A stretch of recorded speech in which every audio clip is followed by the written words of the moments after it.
Le Père t'a fait devenir péché pour nous,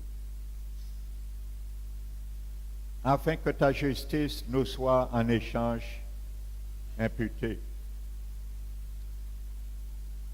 Car ta parole nous dit que toi,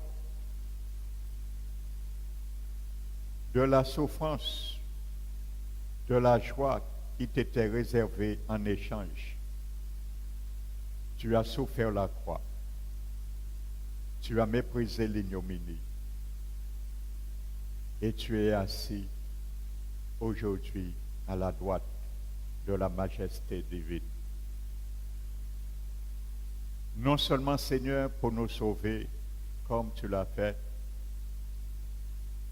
mais nous amener à toi, comme nous l'avons aussi chanté dans ce chant, lorsque nous avons tendance à nous éloigner et égarer loin de la voie que nous avons choisie, Seigneur. C'est ma prière encore ce matin dans ce lieu, pour chacun de nous et dans toutes les églises, Seigneur, implantées en Guadeloupe. Car il y a beaucoup, Seigneur, parmi ton peuple qui s'égare dans d'autres voies. Mais il y a une seule voie qui mène non seulement au ciel, à la félicité éternelle, mais qui nous amène aussi à ta sainte justice. Que cette justice demeure en chacun de nous. Et si nous sommes là encore ce matin, c'est parce que nous voulons prendre garde à ta parole, à tes exhortations, Seigneur. Car ce matin, tu veux encore parler à un cœur. Et comme tu nous l'as montré dans ta parole, tu veux nous attirer, nous conduire dans le désert, afin de parler à un cœur ce matin. Qu'il soit ainsi parmi nous dans ce lieu. Car tu es un Dieu qui parle, Seigneur, et nous savons que tu vas parler encore ce matin pour chacun de nous. C'est pour cela, Seigneur, nous nous humilions sous ta main toute puissante. Nous fléchissons les genoux devant le Père, afin de te dire, parle-nous, Seigneur, ce matin. Merci pour l'approvisionnement de ton onction. Ce manteau, Seigneur, puisse tomber ce matin sur moi, afin de porter ta parole et que ton esprit me précède et me conduit en chaque parole qui sortira de ma bouche. Je te remercie, Seigneur, chacun de nous, pour recevoir le bénéfice que tu nous donnes, toi, l'aspersion de ton sang, pour purifier nos cœurs de toute mauvaise conscience. Nous t'élevons, te remercions, Père, dans le nom précieux de nos Seigneurs Jésus-Christ. Amen. Asseyez-vous, frères et sœurs. Soyez les bienvenus. Amen. Sur le chantier de l'Éternel. Amen. C'est ça que nous allons voir ce matin. Je vous l'avais dit.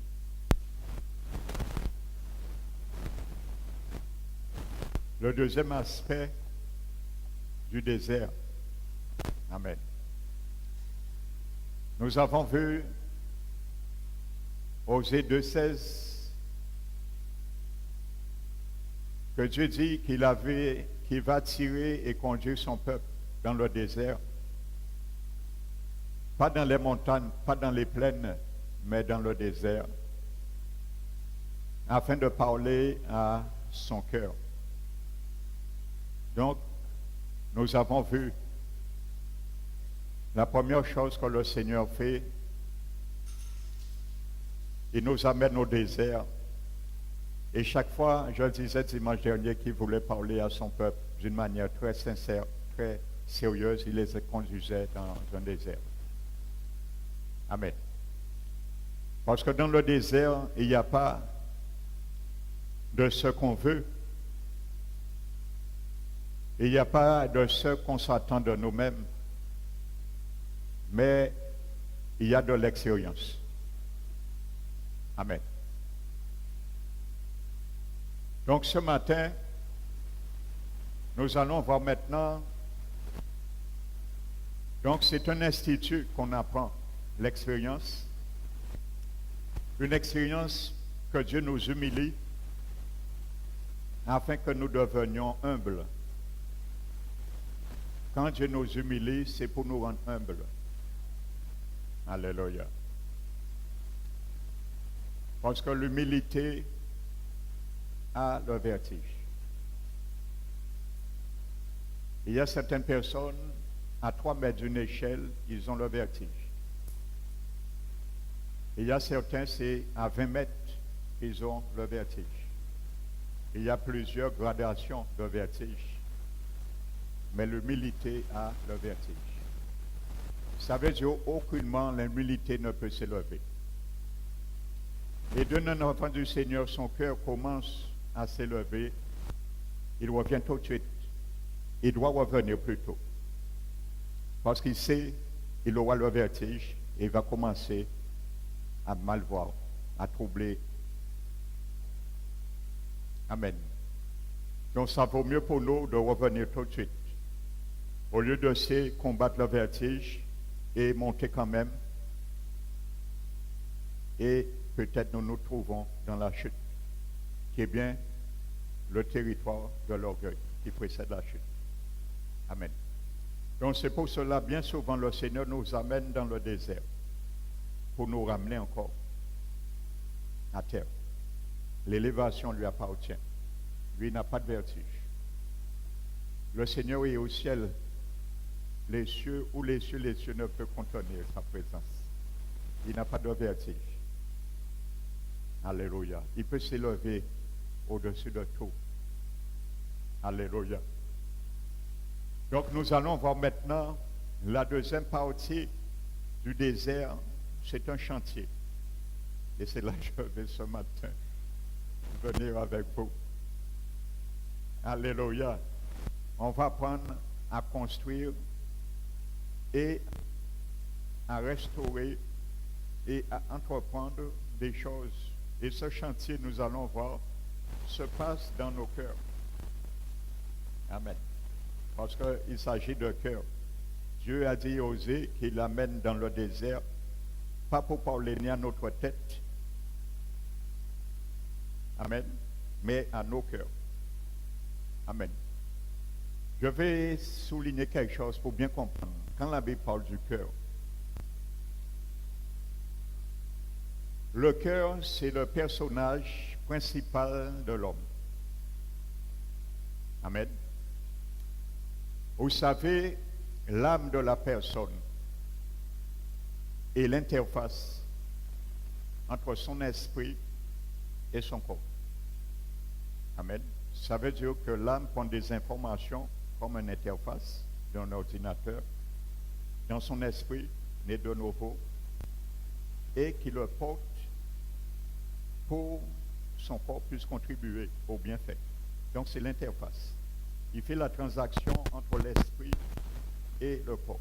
C'est pour ça l'âme de la personne, c'est notre personnalité. Et quand nous péchons, Dieu ne dit pas notre esprit, notre corps a péché, mais notre âme a péché. L'âme qui pêche, c'est celle qui mourra. C'est ça que ça veut dire. Mais le cœur, c'est l'interface entre l'esprit et l'âme. Pourquoi? J'ai eu l'occasion de donner un grand enseignement sur le cœur le mercredi. Amen. Pour bien voir qu'est-ce que le cœur, quand la Bible parle du cœur. Pourquoi l'interface entre l'esprit et l'âme? Et c'est pour ça que je dis c'est le personnage principal de l'homme. Parce que nous allons voir, ce n'est pas l'objectif ce matin, mais comme c'est un chantier qui se passe dans le cœur ce matin, pour nous puissions bien comprendre. Donc j'introduis. Le cœur, possède toutes les fonctions de l'esprit humain. Entre autres, l'intuition, l'adoration et la conscience. Donc le cœur possède ces fonctions. Et le cœur possède aussi les fonctions, toutes les fonctions de l'âme, qui est la volition, l'entendement, les sentiments, ainsi de suite. Donc quand la Bible parle du cœur, il parle vraiment du personnage principal de l'homme. Et implicitement, il parle et vise l'esprit humain. Amen. Il faut bien comprendre cela. Donc nous allons ouvrir la parole de Dieu ce matin dans le livre de Luc, chapitre 3.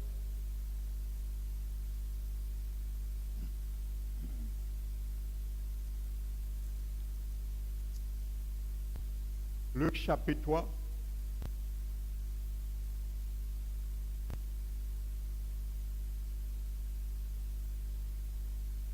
En parlant de Jean-Baptiste qui cite Ésaïe 40, où je m'étais arrêté dimanche. Amen.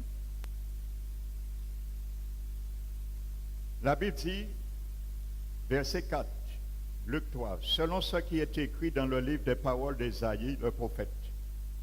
Nous allons le voir tout à l'heure dans le chapitre 40. C'est la voix de celui qui crie où? Dans le désert, pas dans la montagne. Jean-Baptiste n'est pas allé sur une montagne crier, où Dieu non plus crié par Jean-Baptiste, et ni dans une plaine, mais dans le désert. Préparez le chemin du Seigneur. Donc dans ton cœur, mon frère, ma soeur, ce matin, dans mon cœur, il y a un chemin à préparer.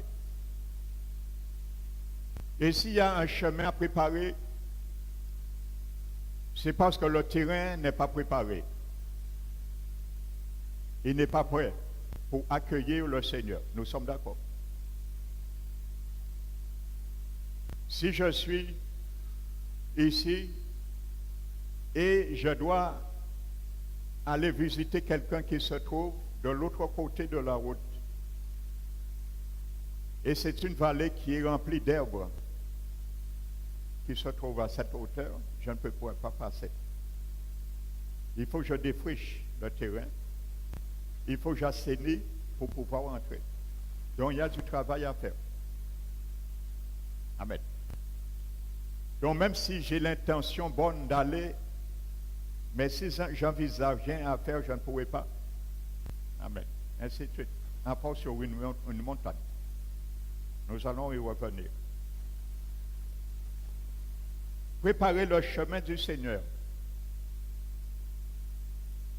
Mais là, ce n'est pas nous qui allons vers le Seigneur, c'est le Seigneur qui vient vers nous. Amen. Donc c'est nous qui attirons le Seigneur vers nous. Donc tu vas comprendre ce matin pourquoi parfois lorsque nous prions, entre autres, nous demandons parfois des choses au Seigneur, rien ne se fait.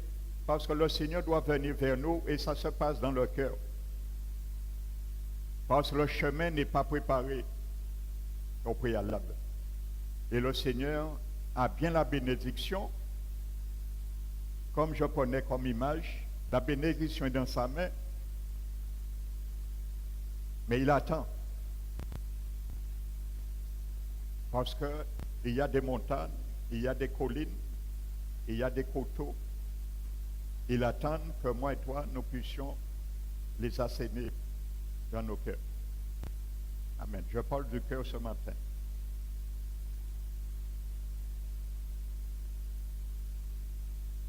Et ce n'est pas lui qui le fera pour moi, ni pour toi. Amen. Toute vallée sera comblée, toute montagne et toute colline sera abaissée. C'est normal. Alléluia. Le Seigneur ne veut pas marcher, se fatiguer dans des montagnes. il veut que ça soit baissé. Nous obligés de faire bail. Sinon, il meilleur. Et nous dit, mon fils, ma fille, j'ai la bénédiction, mais il y a une montagne devant. Il faut la baisser. Est-ce que tu es prêt pour cela? Pour que je vienne et je t'apporte cette bénédiction. Si nous disons non, il nous dirait, ben je reste là. J'attends. J'attends que tu retires le panneau interdiction d'entrée parce que chantier. Eh bien, j'attends lorsque tu vas mettre ton panneau fin de chantier et retirer le danger.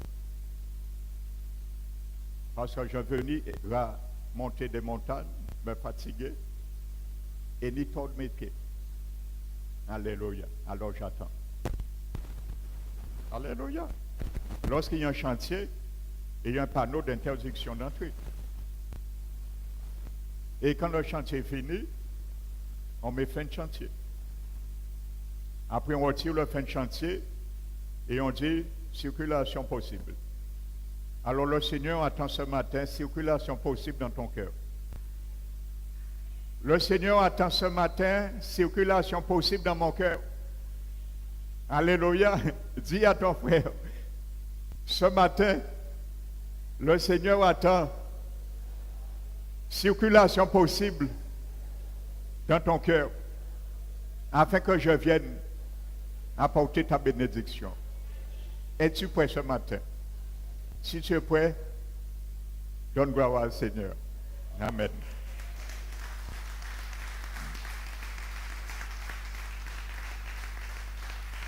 Toute montagne et toute colline seront abaissées. Ce qui est tortué sera redressé. Alléluia. Ça vous peut pas penser, Hébreux 12, je crois. Alléluia. Fortifiez vos mains languissantes et vos genoux raffaiblis, afin que ce qui est tortué ne dévie point, mais se raffermisse. Alléluia.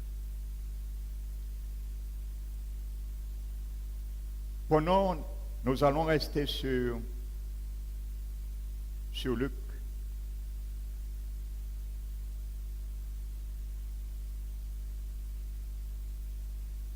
Prenons Ésaïe 40. Alléluia. La Bible nous dit, consolez, consolez, verset 1, mon peuple, dit votre Dieu, parlez au cœur de Jérusalem. Nous sommes toujours au cœur, hein? Le chantier ce matin, c'est ton cœur, c'est mon cœur. Et il y a des montagnes, et il y a des collines, des coteaux, et il y a des pierres, chemins déformés.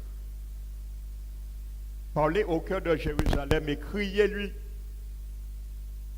Alléluia.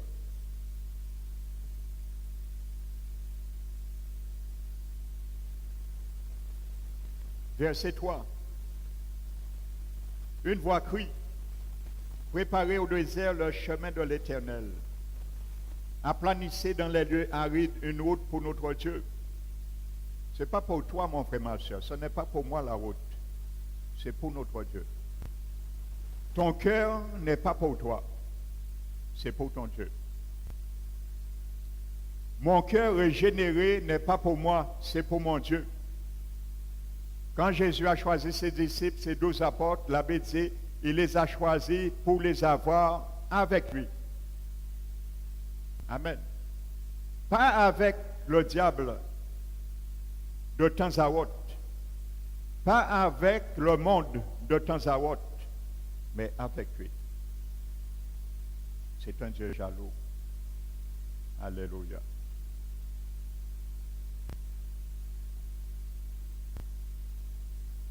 Aplanissez dans les lieux arides une route pour notre Dieu. Vous voyez encore? Un chemin pour l'Éternel, mais une route pour notre Dieu. Ton cœur est une route qui ne t'appartient pas. Alléluia. Tu le comprends ce matin?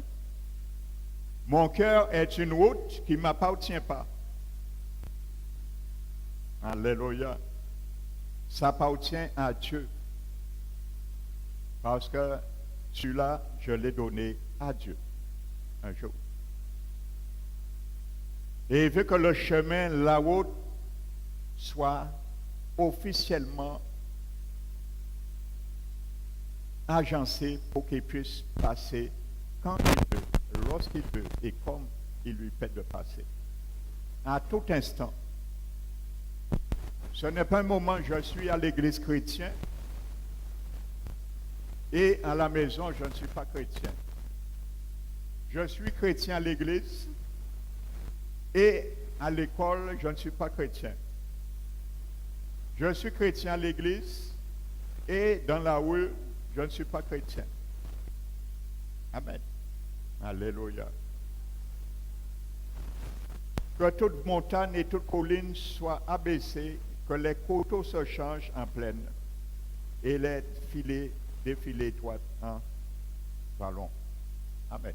Mais nous allons revenir sur le toit parce qu'il y a un détail. Alléluia. C'est ce qui est tortueux. Verset 5. Sera redressé. Et les chemins raboteux seront aplanés. J'expliquais dimanche, un terrain raboteux, c'est un terrain qui a plusieurs déformations, des aspérités différentes, des irrégularités et beaucoup de pierres. Amen. Et je disais que dans l'évangile de Matthieu, chapitre 13, quand Jésus parlait des divers terrains, il y avait aussi un terrain qui était pierreux. Et la plante, la semence n'a pas pu subsister parce qu'il n'y avait pas de profondeur pour s'enraciner. Et les racines ont séché. Donc le Seigneur ne veut pas dans nos cœurs, dans nos vies, nous soyons des chrétiens superficiels, mais des chrétiens bien rentrés en profondeur, qui puisent la sève en profondeur de la parole de Dieu, va en profondeur et les ramener en surface, va puiser au fond de la parole de Dieu et les ramener en surface. C'est ça qui fait notre survie. Amen. La Bible parle aussi d'un terrain d'où la semence, une partie de la semence est tombée parmi les épines. Et la Bible nous dit que les épines et la plante, ils sont sortis. Mais qu'est-ce qui a poussé plus haut avant? C'est les épines. Pourquoi? Parce que on arrose bien souvent dans nos cœurs les épines plus que la semence de Dieu. Alors elles croîtent davantage. Alléluia. Les épines ont germé et ont poussé plus vite. Les épines en haut et la semence de Dieu en bas. La parole est plus courte. Parce que dans nos vies, dans nos cœurs, on arrose plus les épines que la semence qui est la parole de Dieu. Amen. Dans le psaume 24, on parle encore des épines qui poussaient partout. Amen. Alléluia. Donc la Bible nous fait voir, frères et sœurs, Dieu nous donne que nous devons être conscients qu'il veut que nous réalisons. Il y a beaucoup de choses dans nos cœurs que nous devons redresser. Amen. Les montagnes, les collines, les coteaux, les plaines, les chemins raboteux, tortueux. Et la Bible dit le cœur de l'homme est tortueux. Alléluia. Et ce matin, nous allons parler de cette maladie qui est dans le cœur. Et c'est une maladie. C'est pour ça que Dieu veut. Le cœur est tortueux, mais le Seigneur veut qu'il soit assaini. Il est tortueux, pourquoi? Parce qu'il ne connaît pas les plans de Dieu, il ne connaît pas les chemins de Dieu, il ne connaît pas les voies et les routes et les sentiers de Dieu. Alors le Seigneur veut maintenant que nous nous rendons compte, conscients de cela. Et il veut marcher dans tous ces territoires. Alléluia. Vous savez, considérer le cœur de l'homme comme une grande vallée, mais il y a plusieurs petits sentiers. Amen. Et nous prenons parfois certains sentiers qui nous appartiennent et nous mettons propriété privée. Pour Dieu, je parle. Vous savez, nous mettons des petits pancartes pour le Seigneur, propriété privée. Interdiction d'y pénétrer. Et il y a certaines, on dit, l'Éternel peut passer. Mais tous ces petits sentiers mènent toujours dans le même périmètre, le cœur de l'homme. Mais Dieu ce matin veut me dire, il ne veut pas de pancarte dans nos cœurs. Il dit propriété privée. Parce que le jour où nous l'avons donné nos cœurs, nous avons accepté que la propriété privée appartient entièrement à Jésus. Alléluia. Nous ne devons rien retenir.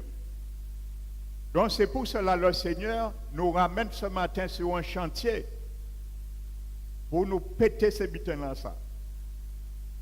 Et nous allons entendre du bruit ce matin, parce que dans un chantier, il y a du bruit. Alors ce matin, attends-toi à entendre du bruit ce matin dans ton cœur. Parce que les marteaux piqueurs, les grues du Saint-Esprit, nous allons l'utiliser, les sortir dans l'atelier pour travailler ce matin. Il doit entendre du bruit. Ce matin, il doit entendre du bruit.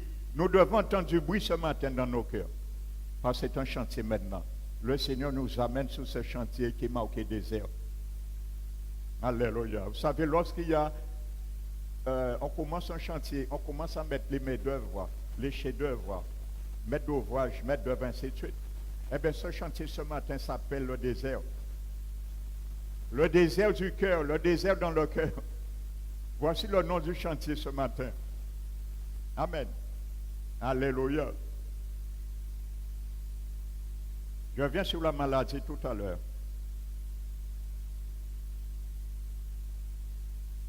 Donc ce matin, nous allons voir qu'est-ce que Dieu nous demande à redresser, frères et sœurs, dans ce chantier. Et il nous a tout donné, il ne le fera pas bien sûr pour nous. Il est le maître d'ouvrage et le maître d'œuvre. Un maître d'ouvrage, un maître d'œuvre, il donne les plans, il donne les outils et lui, il observe. Il vient, il visite sur les chantiers.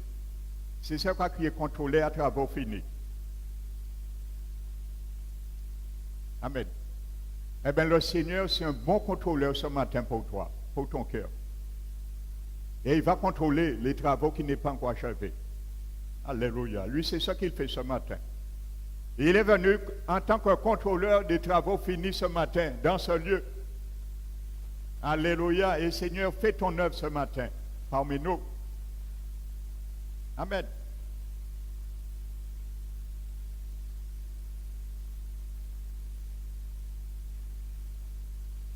Rentrons dans les choses sérieuses maintenant.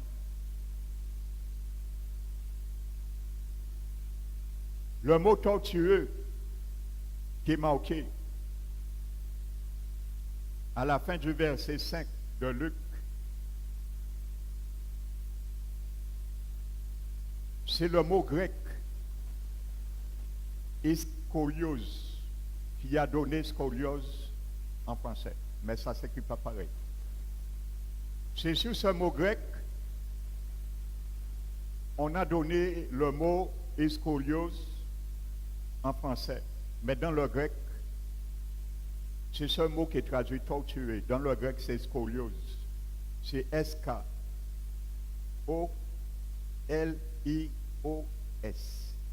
en grec. Et c'est ce mot grec en français qu'on a fait scoliose. Et vous savez qu'est-ce qu'une scoliose? C'est une déformation de la colonne vertébrale lorsqu'elle n'est pas droite. Alors tout ce que Dieu te demande ce matin, me demande, dans nos cœurs, c'est de les redresser, parce que ce n'est pas droit. Le Seigneur Jésus ne va jamais te demander de redresser quelque chose qui doit. Alléluia. Le Seigneur Jésus ne va jamais me demander de redresser quelque chose qui doit. Mais de ce qui est torturé. Ce qu'il y a du scoliose, du spirituel. Et ça, c'est la plus grande des maladies spirituelles qui habitent un chrétien. La scoliose du cœur. C'est une maladie spirituelle aussi. Amen. Ça fait la maladie physique, mais ce matin, parlons de cette maladie spirituelle qui est dans les cœurs des chrétiens. La scoliose, déformation des choses de Dieu. Déformation des sentiers de nos cœurs. Et c'est ça qui empêche le Seigneur d'y pénétrer. Et le Seigneur nous demande ce matin, il faut les redresser. Amen. Tout ce qui est scoliosé sera redressé. Je l'ai lu dans son contexte littéral, dans Luc 3. Alléluia. Tout ce qui est atteint d'une maladie qui s'appelle scoliose dans ton cœur, dans mon cœur, doit être guéri ce matin. Doit être redressé. Parce que c'est déformé. Amen. Et ça, c'est un chantier. Parce que bien souvent, ça prend du temps. Bien souvent, la déformation, le Seigneur prend du temps pour travailler, pour les redresser. Ça peut prendre des mois, ça peut prendre des années, ça peut prendre toute une vie. Et quand même, ça, le Seigneur n'arrive pas. Alléluia. Amen. Nous allons voir ces diverses branches aux tentacules que le Seigneur veut tout prendre parce qu'il veut rentrer dans le cœur. Quand il rentre, c'est dans le cœur, il veut rentrer. Alléluia. Mais bien souvent, nous ne voulons pas que le Seigneur rentre. Amen. Et nous restons là. Nous savons, le Seigneur veut nous faire prendre conscience de l'état de nos cœurs. Mais bien souvent, nous ne voulons pas prendre conscience de nos cœurs. Alléluia. Nous préférons peut-être rester comme ça. Et le docteur est là. Il a tout pour nous. Il nous laisse faire, il nous donne les moyens. À la différence, au lieu que c'est Jésus maintenant qui guérit ce scoliose, contrairement, c'est nous qui devons le guérir. C'est là la différence. Parce que ce n'est pas le chemin de l'Éternel qui est tortueux, qui est scoliosé, mais c'est notre terrain. Et il nous demande, nous, de le rectifier. Donc, il nous donne des moyens afin que nous-mêmes, nous nous guérissons de ce scoliose. Alléluia. Vous savez, lorsque Paul a été mordu par un serpent, amen, il a été mordu, un Bible dit à un moment donné, par un serpent, pendant une communion fraternelle. Amen. Vous pensez que le diable va te mordre quand tu es dans la rue bien souvent? Il mord aussi dans la communion fraternelle. Il mord aussi dans l'église.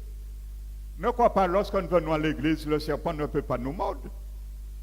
Un serpent mordu Paul, lorsqu'il a allumé un feu dans la fraternité, dans un bouchon pour se réchauffer. Amen. La Bible dit qu'un serpent mordu Paul, mais Paul, il ne s'est pas laissé atteindre par le poison. Lui, il a prié. Et le poison a arrêté son chemin.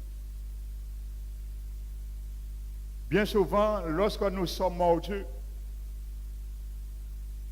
par des choses qu'on nous fait, l'offense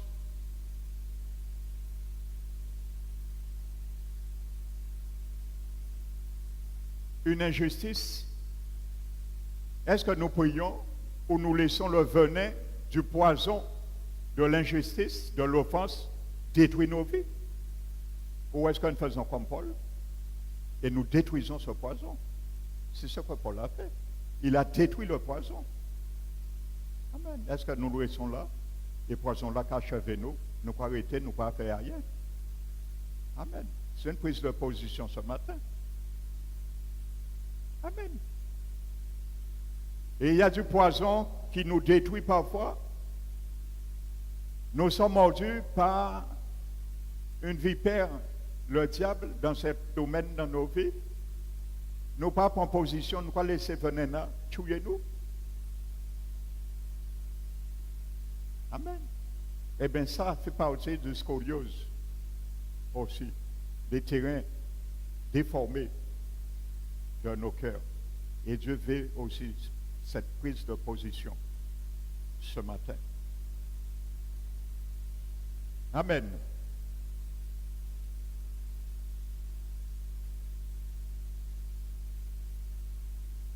Ce mot, scoliose grec, je vous ai parlé.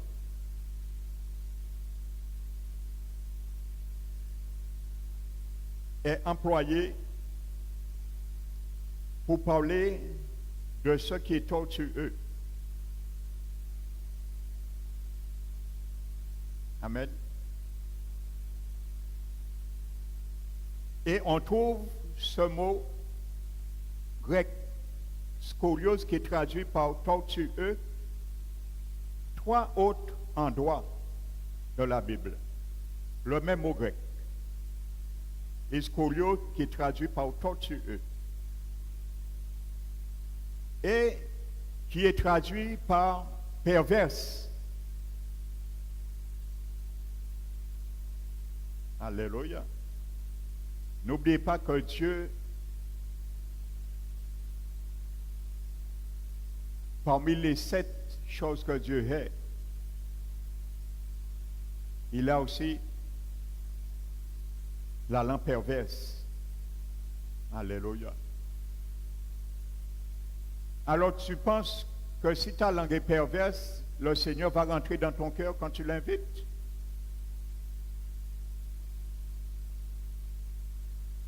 Tu penses si notre langage est perverse, que le Seigneur va rentrer en communion avec nous lorsque nous demandons quelque chose? C'est le même mot grec, scoliose. Et Dieu lui demande d'être redressé. Tout ce qui est pervers doit être redressé. Amen. Alléluia.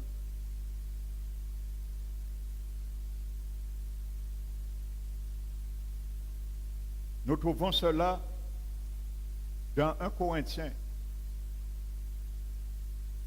1 Corinthiens. Philippiens, pardon. 5. 2. Je crois que c'est cette référence. Philippiens 2.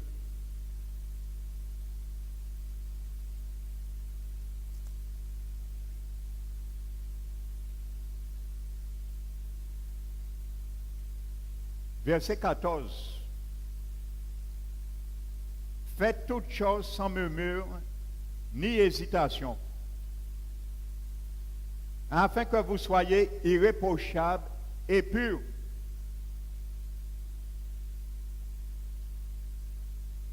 des enfants de Dieu irrépréhensibles, au milieu d'une génération perverse et corrompue. Le mot pervers, c'est le même mot grec, scoliose. Tordu, déformé, qu'on trouve dans Ésaïe 40 et Luc 3, 5. Amen. Quand le Seigneur te voit encore dans le monde, aimer les choses du monde, langage du monde, habillement du monde, nourriture du monde, les choses du monde, la valeur du monde, le langage du monde. Tu es dans la maladie scoliose, oh Dieu.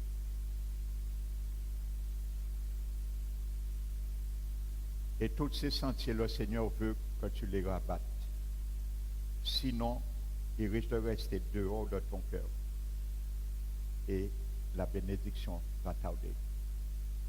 C'est ça la bénédiction. Si la bénédiction tarde, attends-la. Elle arrivera certainement. Mais entre parenthèses, entre guillemets, quand ton cœur bien souvent sera disposé aussi à traiter le terrain pour le Seigneur puisse passer. Amen. Afin que vous soyez irréprochables et purs, des enfants de Dieu irrépréhensibles au milieu d'une génération perverse et corrompue, tortueux, une génération torturée, une génération déformée, parce qu'ils ne connaissent pas les choses de Dieu. Amen. Donc, s'ils ne connaissent pas les choses de Dieu, c'est toi et moi qui dois les redresser.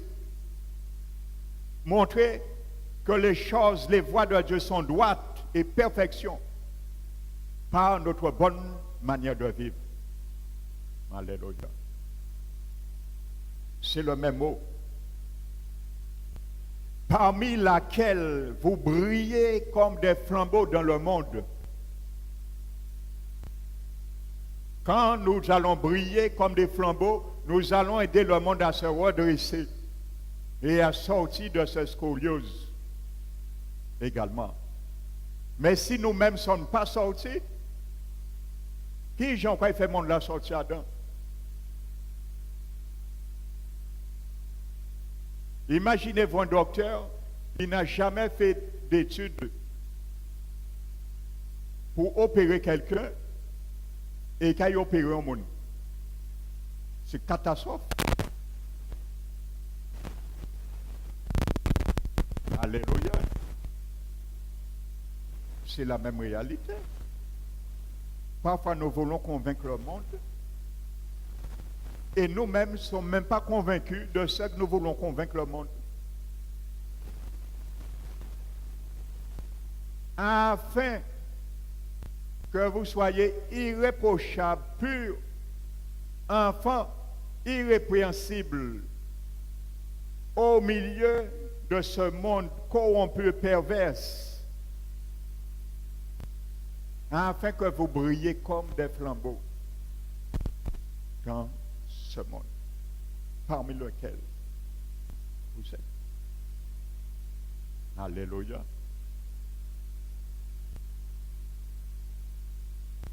Donc, un premier test dans la Bible.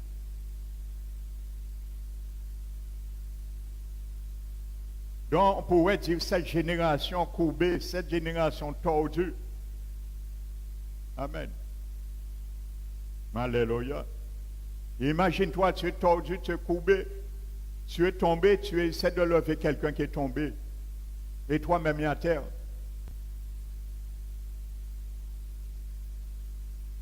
Alléluia. J'avais des monsous, des fois, ils ont tous les deux boulés. Ils ont tous les deux à terre en canal là. Ils ont qu'à s'élever l'autre. Mais ils ne peuvent pas. Tu as là boulé, ils ont tous les deux tombés dans le canal. Et tu as là qu'à s'élever, ici là. Là, qu'à s'élever, où tomber, pipe. L'autre là, après, qu'à lever. Et qu'à s'élever, qu'à tituber. Là, qu'à s'élever, qu'à où tomber, pipe. Ils ont tous les deux à terre. Mais pour on ne peut pas lever l'autre, ils ont tous les deux mêmes mitains, ils ont boulé. Eh bien, c'est la même réalité, frères et sœurs. Alléluia. Amen.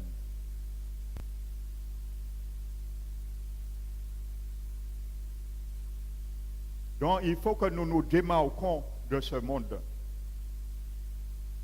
Alléluia. Nous devons nous démarquer du monde. Alléluia. Dieu nous a donné des limites. Nous devons respecter ces limites. que Dieu a fait de nous. Amen. Vous savez, quand quelqu'un est délimité, s'il doit passer la limite, il doit demander une autorisation. Donc, nous sommes dans une sphère. Amen. La sphère que Dieu veut, nous devons être irrépréhensibles, purs, irréprochables. Si nous sortons dans cette périmètre, c'est le monde.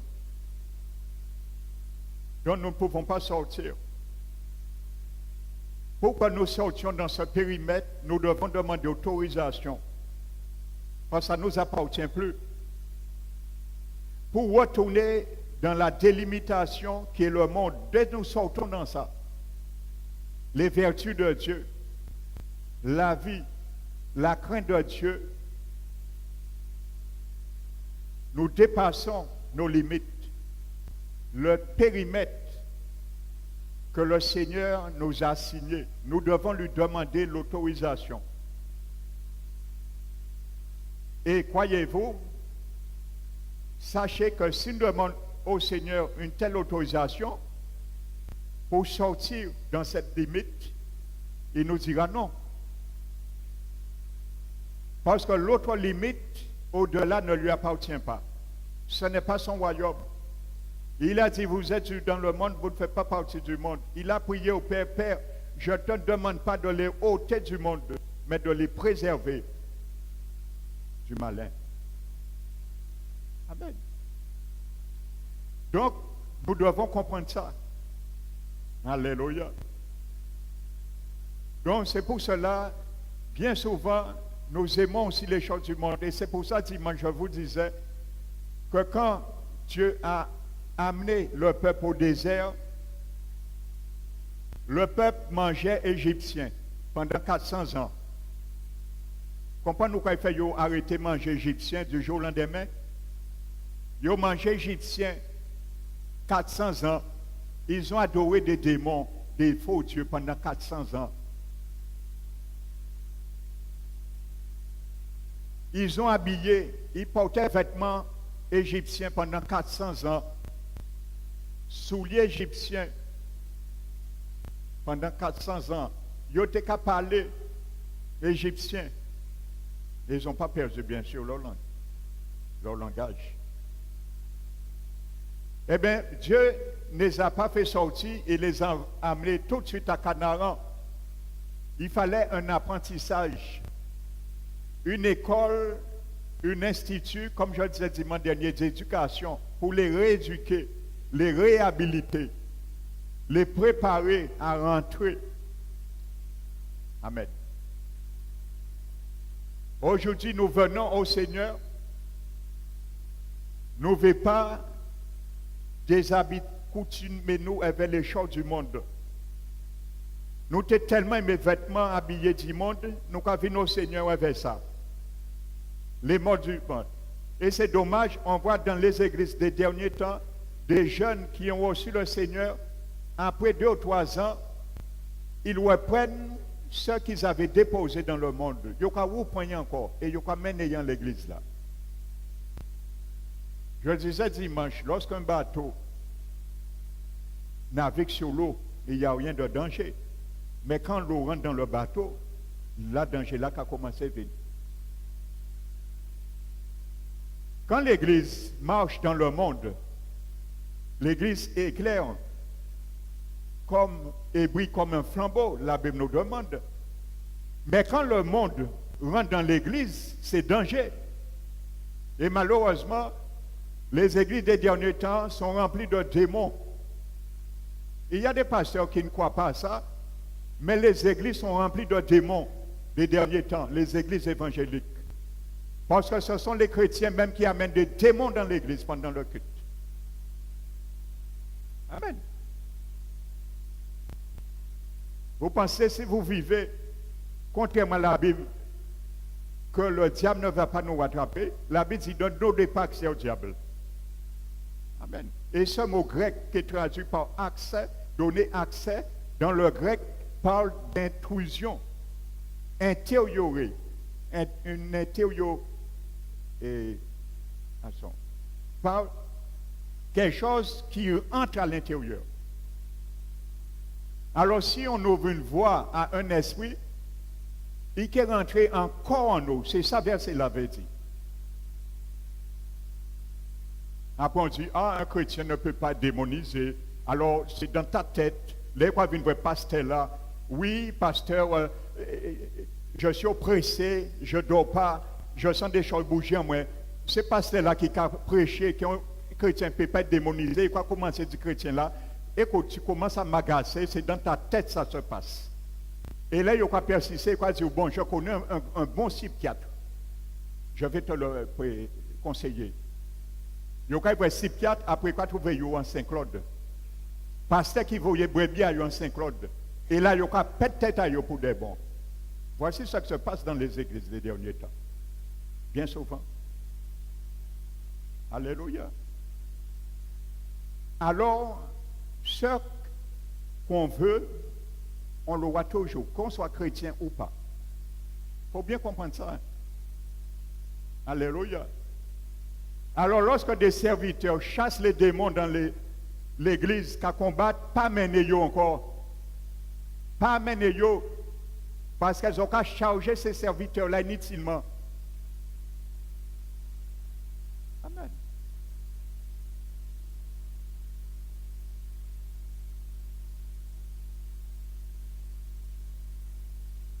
Je continue. Donc je disais, c'est pour cela que Dieu les a fait anti-apprentissage. Alléluia. Et le Seigneur aussi, il veut nous dévêtir afin de nous revêtir. Le Seigneur ne peut pas revêtir nous si nous ne pas dévêtus.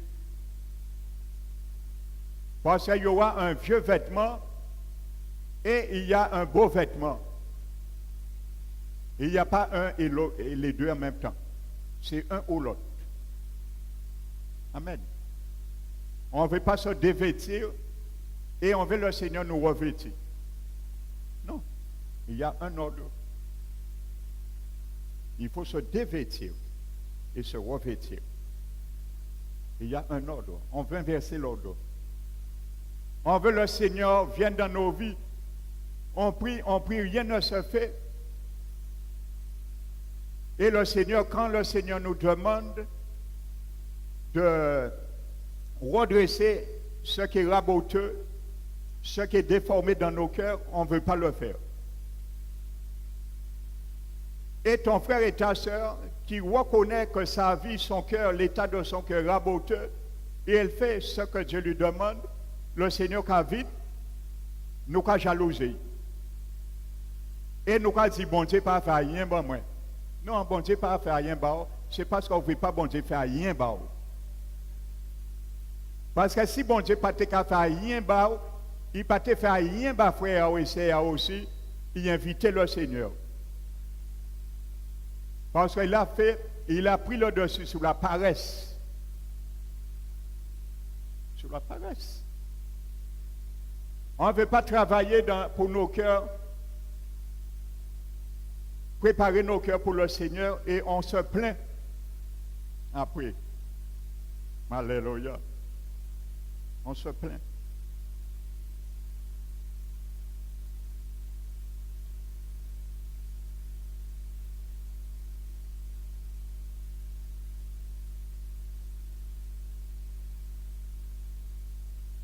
Je continue.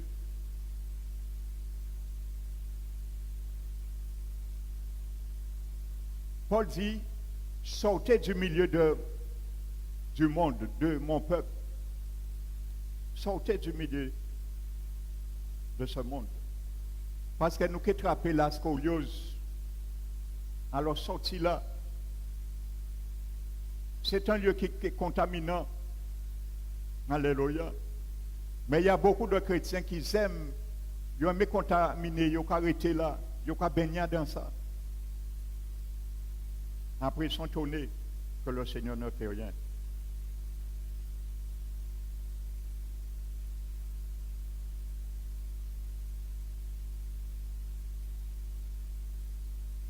Voici on trouve ce même mot scoliose dans 1 Pierre 2.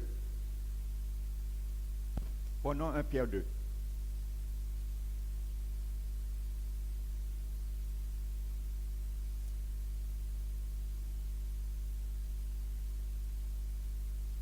Verset 18.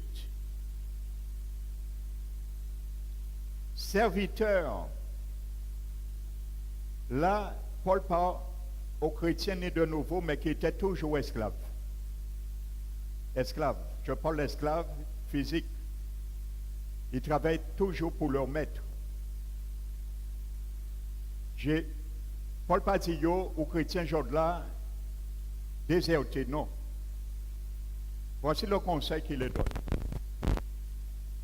Serviteurs, soyez soumis en toute crainte à vos maîtres.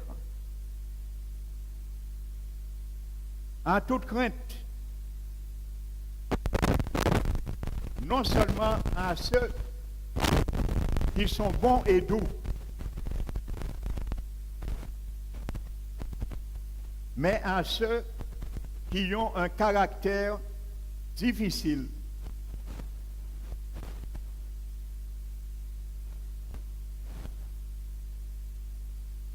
Le mot qui est traduit par difficile, là, c'est scoliose. Le même mot grec que nous avons vu dans Luc 3, 5. Tortueux, déformé. Ça veut dire même les maîtres, ton patron qui a un caractère tortueux, déformé, tordu. Respecte-le et sois soumis.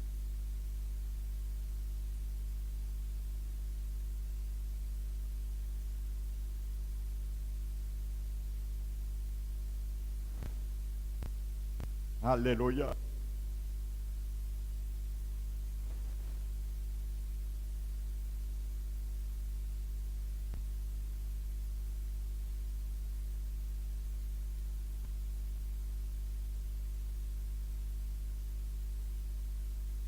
Continuons.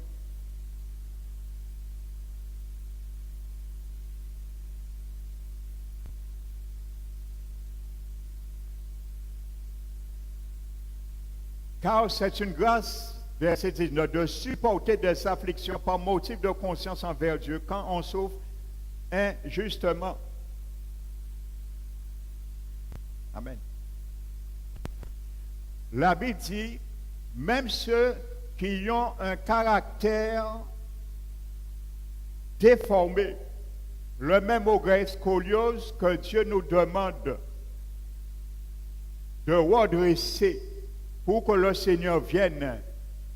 Alors mets ça dans le contexte que c'est un chrétien, un membre de ta famille qui a un caractère tordu, déformé.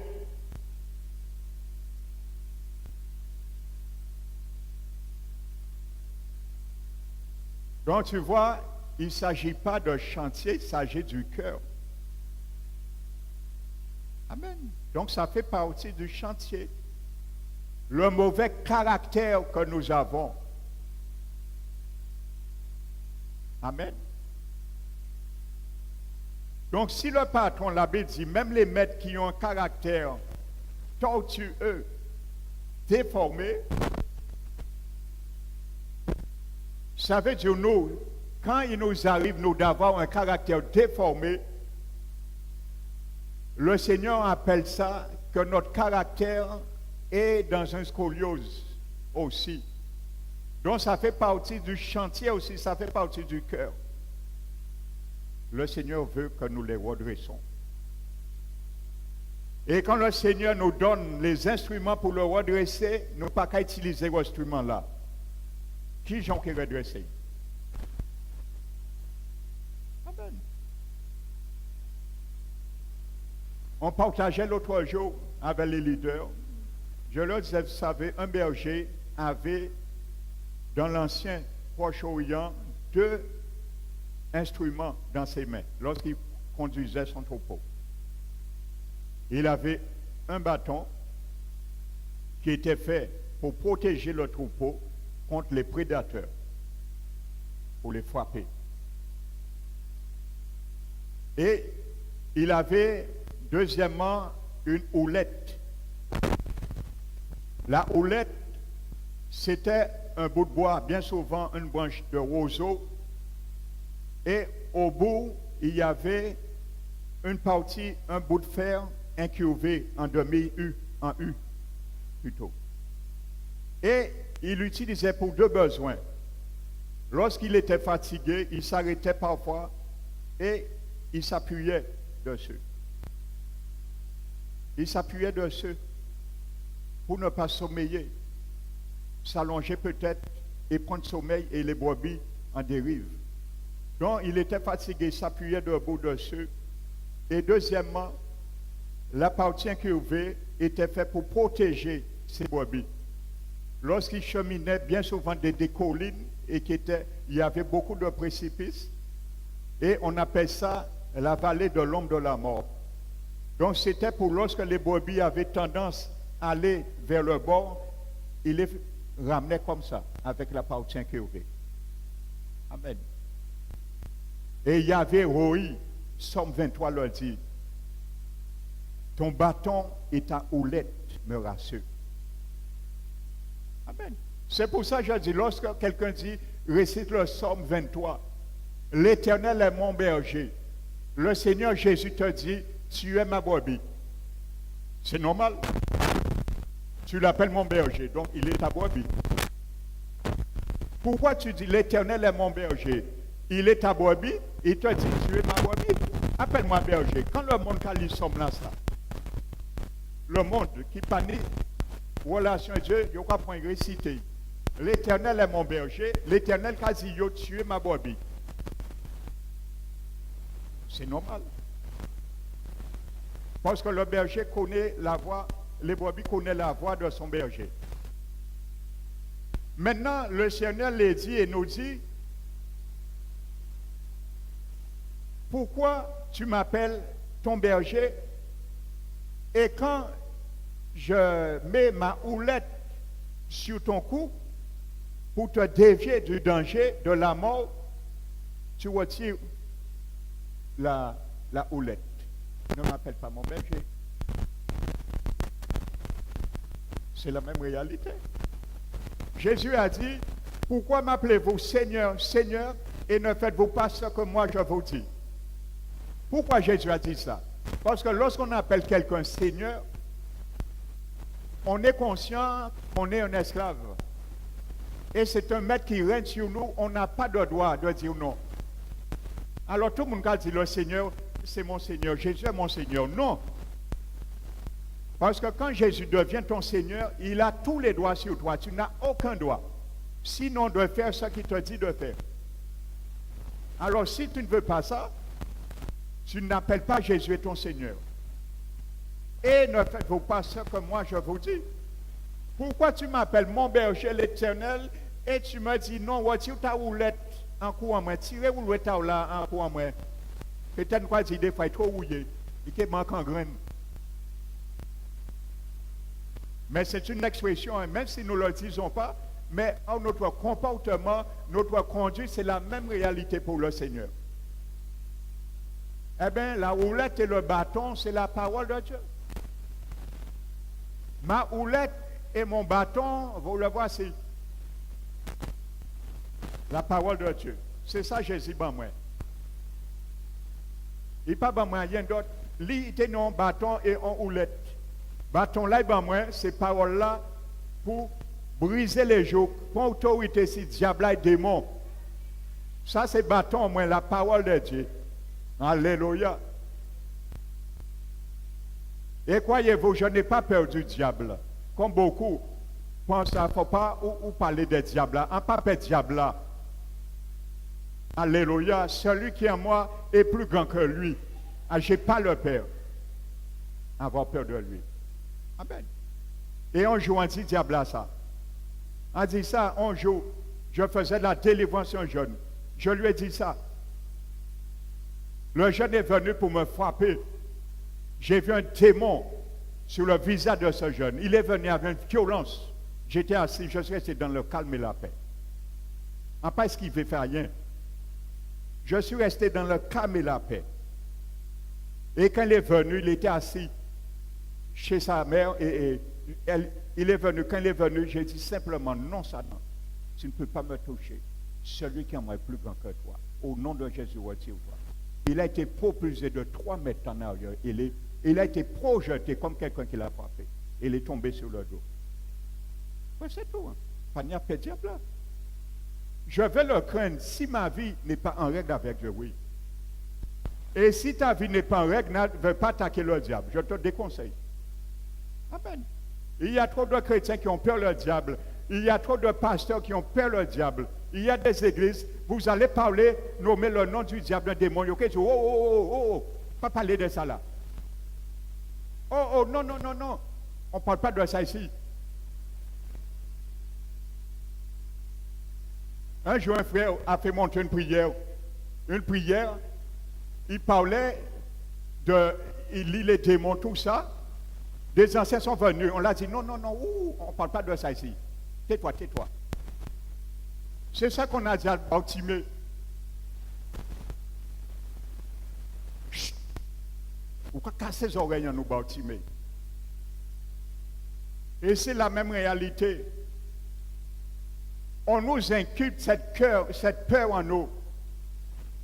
Et il y a la foule aussi en nous qui nous inculque cette peur en nous.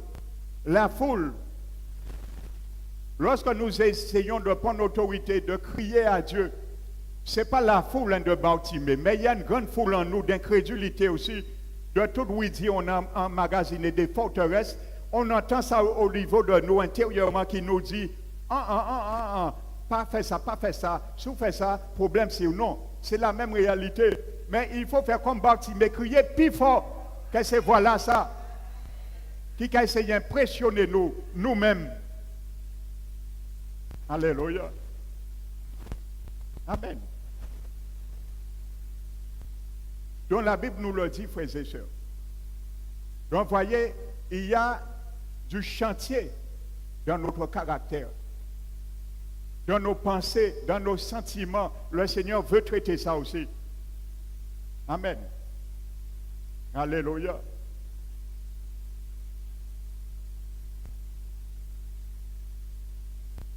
Lorsque nous sommes soumis, il y a un exemple qui me vient là. Regardez ce qui est arrivé à Agar. Prenez bien conscience de cela. Amen. La Bible nous dit dans Genèse 16, après 10 ans de cohabitation dans la famille d'Abraham, Agar enfante le premier fils d'Abraham, Ismaël. La Bible nous dit que lorsqu'elle a été enfantée, Agar a commencé à regarder sa patronne avec mépris. Sarah, c'était Saria. Donc Sarah, la Bible nous dit que Sarah l'a maltraitée. Conséquence, elle a quitté le foyer. Mais la Bible nous dit où qu'elle s'est retrouvée. Mais qu'est-ce qu'il y avait avec le désert? Elle s'est retrouvée devant un puits d'eau, dans le désert. Parce que dans le désert, Dieu veut te faire boire l'eau que tu ne veux pas boire. Et il t'amène dans le désert pour boire cette eau que tu ne veux pas boire lorsqu'il te donne la liberté de le boire. Alléluia. L'eau qu'elle ne voulait pas boire, eh bien, tu es obligé de boire avec amertume. Mais mieux vaut nous boire par amertume. Quand il continue dans le désert, ça vaut mieux pour nous, pour que résister.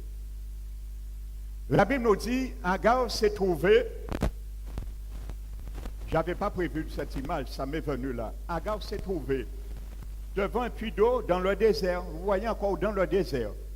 Parce que dans le désert, Dieu te convoque Il sonne la trompette. Mes fils, mes filles, toi qui es mère, tu ne veux pas traiter ça, viens, rassemblement dans le désert. Il y a de l'eau là. Alléluia. Pour te ressourcer, la parole. Ce que tu ne veux pas faire, ce que tu ne veux pas entendre, va où que tu veux, la parole sera toujours là. Et dans le désert, tu n'auras pas le choix. Monique a parti, en cas glorifier le Seigneur, là, il n'y aura pas tant de paroles de vérité. Je ne cesse de glorifier le Seigneur parce que je sais quelque chose. Ce que tu as obligé, ce que tu as refusé d'entendre, le Seigneur qui fait tenir à ton désert et qui oblige à accepter. Alléluia. Je reste dans la paix. Et je ne fais que prier pour toi, qui est parti dans cet état de cœur, pour que le Seigneur te fait boire dans le désert et que tu comprennes l'erreur de la folie de ton cœur. Ça vaut mieux que la mort spirituelle. Et la Bible nous dit qu'il était sur le chemin, amen, près de Sion. Regardez l'image, c'est fantastique cette image. Agar en hébreu veut dire errance, étranger. Errance étrangère. Amen. N'oubliez pas, l'apôtre Paul nous dit, je vous, par les compassions du Seigneur, comme étranger et passager sur cette terre, à vous abstenir des convoitises mondaines et la corruption de ce monde qui fait la guerre à notre âme. Alléluia. Ayez au milieu des païens une bonne conduite, quand même, ils vous calomnient, vous traitant de malfaiteurs, reconnaissent vos bonnes œuvres et glorifient Dieu au jour qui les visitera. Amen. Eh bien, vous savez, le mot sur veut dire mur. Amen. L'apôtre Pierre dit que si nous avons goûté que le Seigneur est bon, approchons-nous de lui. Ça veut dire continuer à nous approcher de lui. Pierre vivante, rejetée des hommes, mais choisi et précieux devant Dieu. Et la parole de Dieu nous dit que les incrédules, la pierre qu'ont rejetée, ce qui bâtissait, est devenue la pierre de l'angle, un rocher de scandale et une pierre d'achoppement, car ils n'ont pas accepté et cru en la parole de Dieu. Quand tu essaies de partir, de fuir la grâce de Dieu, Jésus t'attend et la parole t'attend comme un mur devant toi. Et si tu fonces dedans, tu seras percuté, comme la Bible le dit dans Pierre. Il est devenu un rocher d'un scandale, il se répercute sur le mur de n'avoir pas cru à la parole de Dieu. C'est ça qui arrive beaucoup parmi le peuple de Dieu. Qu'est-ce qui s'est passé? Agar, il y a un problème à y. Elle a commencé à regarder avec mépris sa patronne. Donc, il y a une cause qui amène une conséquence. Il y a une action qui amène une réaction. Donc, elle est partie. Et aujourd'hui, beaucoup quittent aussi le corps du Christ. Ils ont abandonné la foi. Pourquoi? Il y aura des problèmes à yo même. Et bien, il y a yo fait moins ça, yo fait moins ça. Non, tu n'as rien fait. Tu as cherché ton problème. Agar a cherché propre problème à lui. C'est lui, il commençait à garder sa vie avec mépris. Lorsqu'on regarde la parole de Dieu, je ne parle même pas, je parle des deux tendances. Quand tu regardes la parole de Dieu avec mépris, c'est ce qui nous arrive aussi. Parce que le Psaume 107 le dit. Amen. Ceux qui se sont rebellés contre la parole de Dieu, qui ont méprisé le conseil du Très-Haut, c'est la même réalité. Ils succombent. Amen. Elle est partie et elle veut essayer de fuir. La Bible nous dit Jésus l'a arrêté. Amen. La Bible parle l'ange de l'Éternel. Dans Hébreu, ce n'est pas l'ange de l'Éternel, c'est l'ange éternel. L'Éternel, c'était lui. Il s'est manifesté, c'est une Christophanie. C'est Jésus qui était là. Ce n'est pas un ange, c'est Jésus qui était là. Dans l'Hébreu, c'est l'ange, l'Éternel. L'Éternel était cet ange. Jésus n'est pas un ange. Mais il s'est présenté comme Melchisédek. Melchisédek, c'est une théophanie, Christophanie de Jésus. C'est Jésus même qui était fait Melchisédek. Amen. C'est la même réalité. Et Jésus lui dit, vous savez, Jésus a toujours de l'humour. Jésus lui pose deux questions. Il dit, Agar, Agar. Alléluia. Ça veut dire, cesse d'errer, cesse d'errer.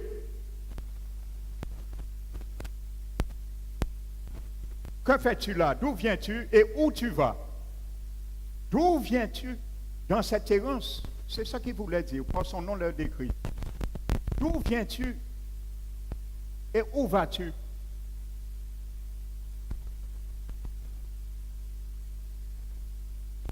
Alors Jésus lui dit, il dit, j'ai regardé ma patronne avec mépris. Jésus lui dit, retourne t'humilier. Jésus pas garder un bitin. Jésus pas dit, ouais, mais tu sais, hein, elle ne devait pas te maltraiter. Jésus pas rentré dans ce pays. Jésus garde les causes là. Il pas garder les faits. Les faits, les circonstances de ta vie n'intéressent pas tellement Jésus. Ce qui intéresse Jésus dans ma vie, c'est la cause qui a ramené cette situation. Jésus lui dit, retourne et humilie-toi devant elle. Allez, arrange ta situation.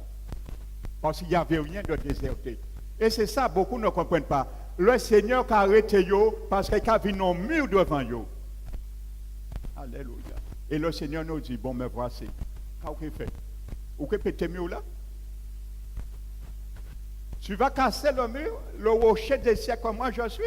Tu vas lutter avec moi. Où sont si mal pour lutter avec Bougassa qui est devant en haut? En béton. Je suis le rocher des siècles. Devant le mur. Ça veut dire pas aller plus loin. Danger. Lorsque nous essayons de passer l'enclos du périmètre du Seigneur, la sphère, le périmètre, nous devons le vivre selon ses doigts, selon lui, ça devient danger. Pas ces jambes murs là. Alléluia. Alors qu'on pense ça spirituellement. La Bible dit, Jésus lui dit, retourne t'humilier sous sa main. Et la Bible nous demande, humiliez-vous sous la main toute puissante de Dieu et il vous élèvera au temps favorable. C'est ce qu'on refuse de faire. On part, nous, on est perdu. Ouais, il dit moi ça, fais-moi ça. Mais dis aussi, ça ou dit et ou fait qui j'en garde mon nom aussi. Ou ouais, il y a un problème à dire ça aussi. Je suis parti, on m'a dit, on m'a fait. Mais dis aussi, ça ou dit ça ou fait aussi. Dis j'en garde mon parce que Dieu dit, les regards hautains, je les hais. Elle a regardé Sari avec regard de mépris. On ne dit jamais la vérité. C'est pour ça que beaucoup vont chuchoter. Oui, mais le président ne pas pasteur en face. Dit pasteur, tu sais, on m'a dit ça. Le président ne pas sa réponse là qui va déjà. Alors, ils vont notre monde. Ils ont fait des facteurs poster lettres là à l'adresse du pasteur Emmanuel. Ils ont des postiers, des facteurs. Mais moi, quand déshabiller ces facteurs-là, à retourner les lettres là à l'expéditeur. Parce que je connais réponse à pasteur Emmanuel. Je connais. Donc, il dit, ouais, un tel m'a regardé mal. Mal. En qui commence à dire, tu es sûr que tu as regardé mal? Tu es sûr que tu n'as pas été trompé? Peut-être que c'est mal réveillé ce jour-là. Est-ce que c'est pour ça que tu es venu à l'église? Il y a un pasteur, j'ai entendu un pasteur l'autre jour dire, un matin, dimanche matin, une femme de son église vient la voir, dit, pasteur, j'ai mort avec mon mari, je vais divorcer. Il demande à cette soeur, mais pourquoi tu as mort ton mari, tu veux divorcer? Il dit, oui, mon mari s'est réveillé, il ne m'a pas dit bonjour. Un témoignage vrai, hein? Alors, le pasteur lui a dit, vous savez, il y a des chrétiens dans les églises. Ça fait des années. Ils prient le Seigneur. Leur vie est sanctifiée.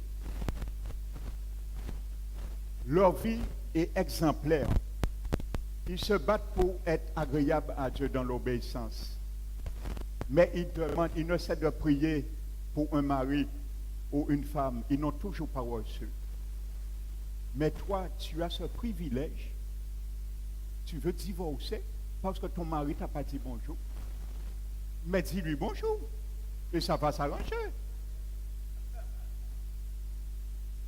Et bien souvent, c'est ça. Vous savez, comme on dit, lorsqu'on quitte un lieu, on est bien nourri, on sait ce qu'on perd, mais on ne sait pas ce qu'on retrouve. Amen. On ne sait pas ce qu'on retrouve. Donc c'est la même réalité.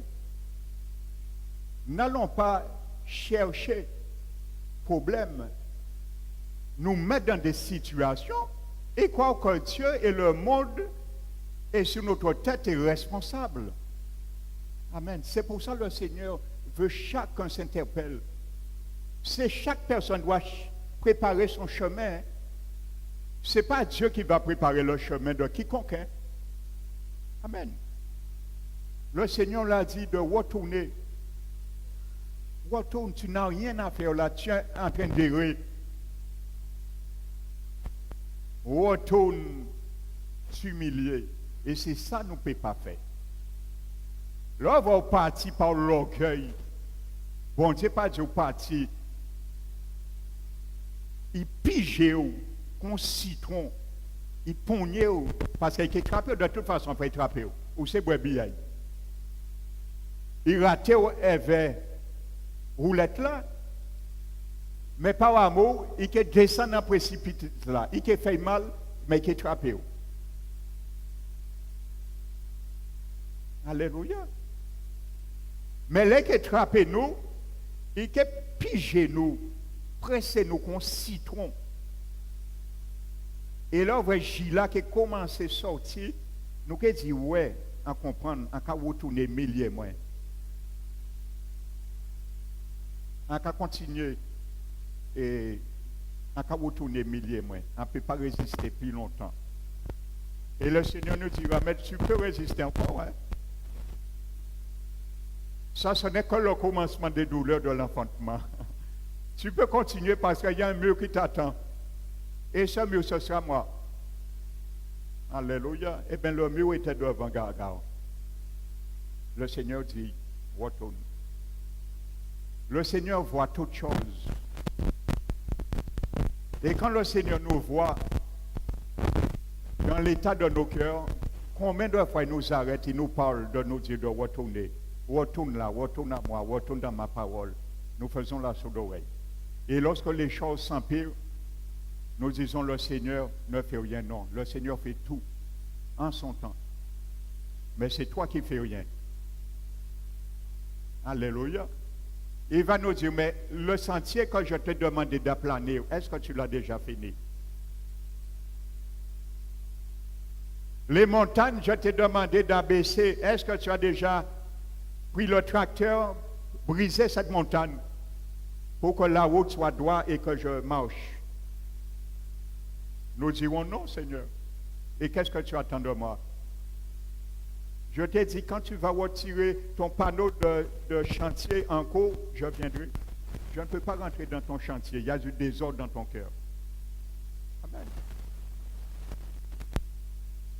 Je ne peux pas rentrer dans le chantier. Il y a du désordre dans des principes de ton cœur, dans ton caractère, dans tes pensées, dans tes projets, dans tes actes.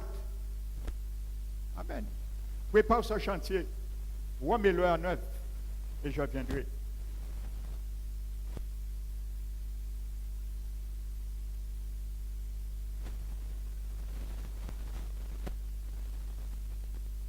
Je continue.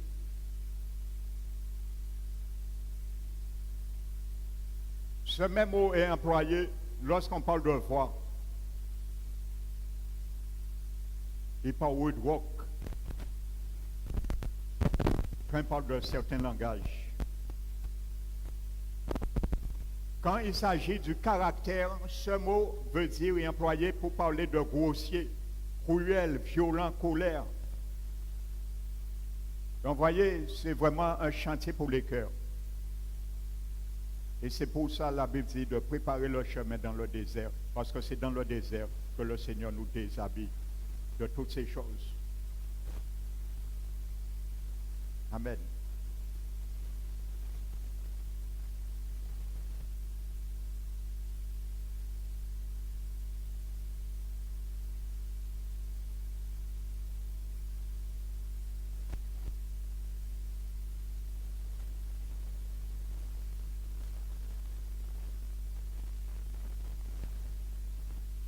J'ai omis de vous dire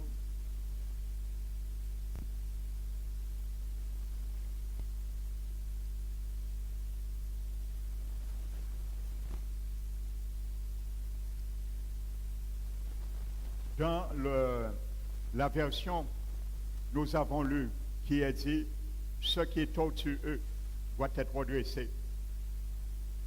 Il y a une autre version qui dit fais droit ses sentiers. Fais droit ses sentiers. Au lieu de ce qui est tortueux doit être redressé, il y a une autre tradition qui dit fais droit ses chantiers. Ses sentiers, droit. Donc Dieu veut de la droiture dans nos cœurs. Alléluia. Nous ne sommes pas droits dans nos cœurs et nous attendons, nous exigeons Dieu des choses.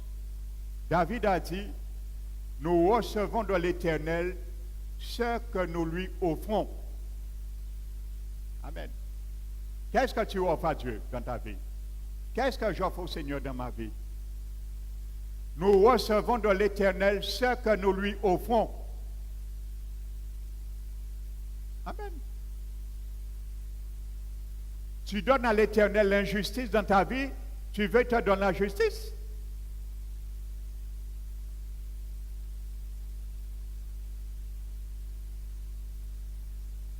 Une autre version dit, au lieu de ce qui est tortueux, soit redressé. Une autre version dit, les courbes de la route seront redressées.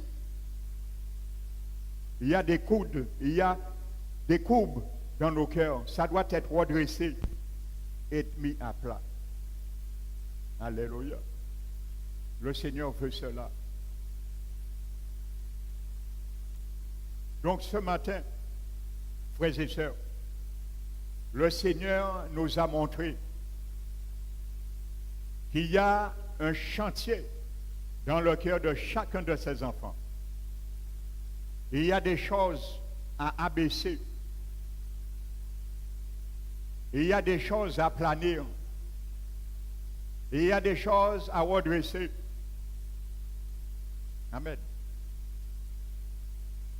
Donc imaginez-vous que le terrain, un terrain sinueux, il y a des déformations, beaucoup d'aspérité, il y a des pierres. Le Seigneur nous dit de retirer tout ça. Amen. Il ne veut pas attraper en torse. Frères et sœurs, il ne veut pas attraper d'entorse. Frères et sœurs. Amen. Nous allons conclure. Prenons Juge chapitre 5.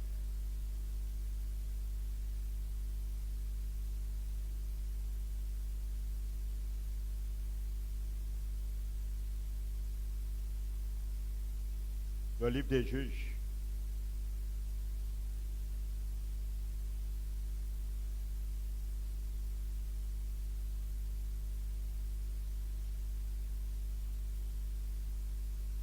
Chapitre 5. Et le verset 6. Autant de Shamgar, fils d'Anat, autant de Jaël, les routes étaient abandonnées. Et ceux qui voyageaient prenaient des chemins détournés.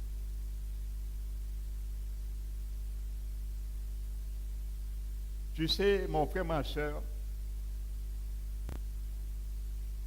il y a des passages, il y a des itinéraires dans nos cœurs, comme des routes abandonnées, parce que nous avons retiré notre attention sur cela. Nous avons tellement négligé ça que nous avons oublié. Nous pas même qu'à traiter ça encore. Un peu comme j'ai pris l'exemple, le serpent qui a mordu Paul. Paul mettre foi, il priait le Seigneur et il a arrêté et fait un venin mortel là. Donc ça veut dire qu'il y a certains qui ont été mordus bien souvent. L'état de nos cœurs, que nous avons tellement aimé ça, rester dans cela,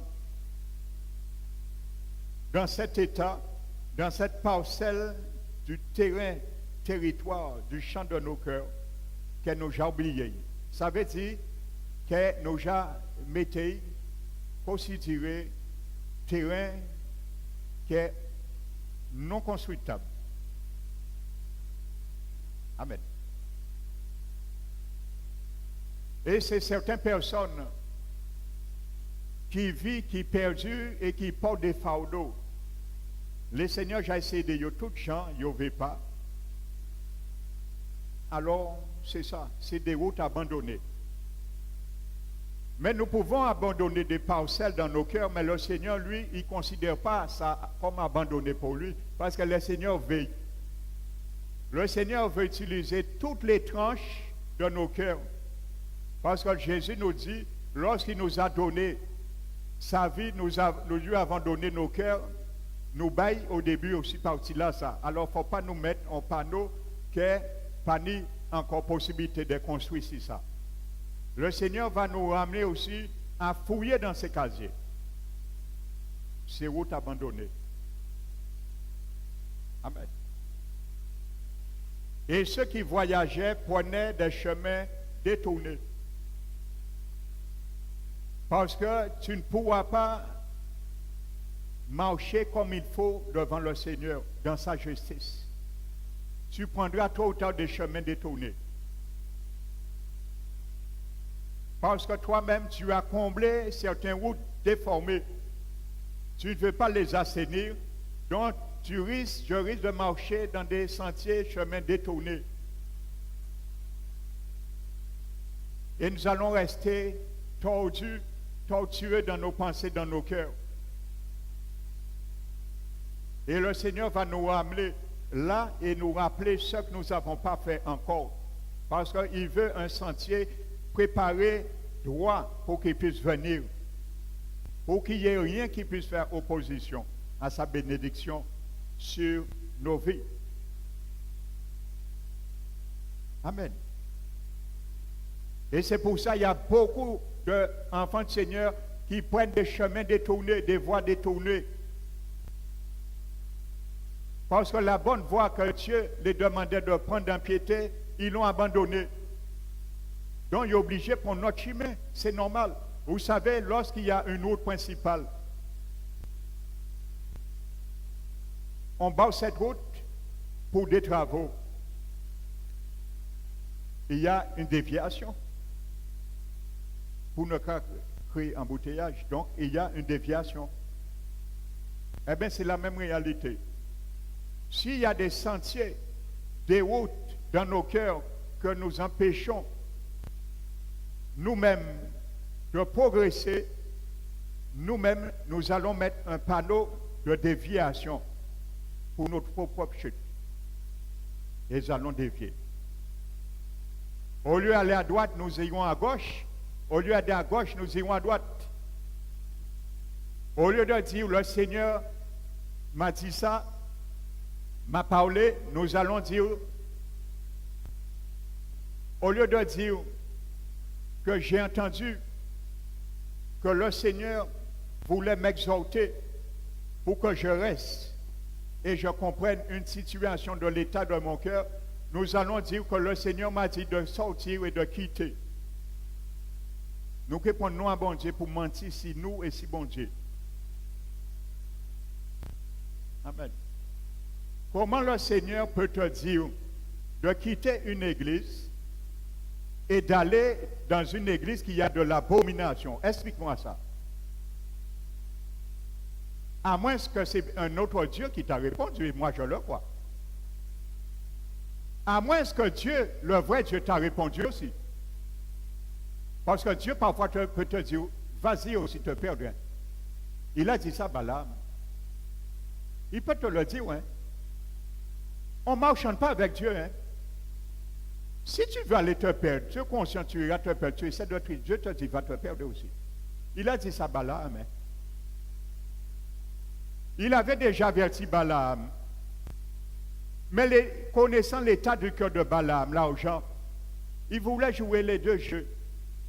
Alors il dit à Akab, oui, mais Dieu est un Dieu juste, un Dieu fidèle. Alors Bitek a dit, mais non, mais il n'est pas ni maudit, ni béni. Alors décide de toi. Il a envoyé des mouns. Donc, il a refusé le contrat. On a envoyé des hommes chez lui. Et il dit, il va demander à Dieu conseil. Mais bon Dieu, j'ai dit, ou quand on demande encore. Ou pas n'a concité l'Éternel, il a dit où ça il veut, il a dit péché maudit Israël, il a dit pas aille là, quand on demande encore. Il a dit sans perdition, ou quand consulter. L'Éternel dit, qui sont ces hommes? Ce n'est pas Dieu ne connaissait pas ces hommes. C'est pour interpeller Balaam. Qui sont ces hommes? Il a dit à Agar, que fais-tu là? D'où viens-tu et où vas-tu? Il sait où Agar est sorti et il sait sa destinée, où qu'elle ira, mais il le parle, c'est pour nous interpeller. Quand Dieu nous parle, plusieurs fois, c'est pour nous interpeller. Il a dit Agar, Agar. Quand Dieu te parle, il réitère. Il a fait autant de paroles en prédication, Colombo. En Kabaouli, en Colombo. Le frère Loazon Kaba, même prédication là, en Koubouillon. Le frère Nathan Keba, peut-être même prédication là, en Tripéfigue. Comme nos prochains, quand vous voyez bien, les pasteurs qui viennent encore, ils qui baouli encore en légumes. Pour bien comprendre, c'est ça, Agar, Agar. Pour nous interpeller. Il a montré nous, ou peut aller sans jouer en foi, ou continuer à jouer même bitin là. Pour nous interpeller, pour nous raisonner. Eh bien, il est revenu encore. Mais Balaam, il savait obéir à Dieu. Mais il teste Dieu, et quand on dit Dieu, on ne teste pas Dieu, mes frères et mes sœurs. Nous pas qu'à tester Dieu. Pas à tester terrain là, ça. Le Seigneur ne se laisse pas tester dans ces choses comme ça. Ils sont revenus encore avec un offre puis excellent. Le diable va toujours venir, il peut chien perdre, il peut venir et il peut monter en chair là. Satan monter en chair là. Mais Balaam veut servir, fait bon Dieu servir avocat des enchères à Akab.